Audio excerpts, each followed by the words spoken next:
15 yaşında 15 yaşına, bəli, 15 Bəs onda nə iş görürdünüz o yerli tikinti şirkətində? Mən tərcüməçi kimi başlamışdım. Hansı dildən hansı? İngilis dilindən Azərbaycan dilinə, Azərbaycan dili ingilis dilindən. O vaxtları anam çoxlu özü dil bilmək həsrətində olubdu və öz travmalarını pozitiv tərəfdən mənə yükləyibdi ki, mən də çoxlu dil bilim.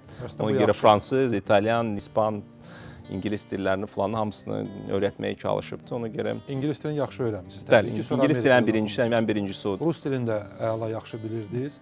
Bəs dediniz fransız dili sonra Fransız dilini bizdə məktəbdə keçirdilər, onu bilirdim. Sonda mən universitetdə oxuyaraq İtalyan dilini öyrənməyə başladım. İndi o dillər hansı səviyyədədir? Fransız, İtalyan sonra hansı dil? Və indi son məqamlarda İspan dilini öyrənməyə başlamışam. Onun üzərində gedirəm. İtalyan dilini atdım çünki anladım ki, fərqində olmayaraq bu dilə gəlmişəm. Sadəcə İtalyan operalarını sevdiyimə görə bu dili öyrənməyə çalışmışam.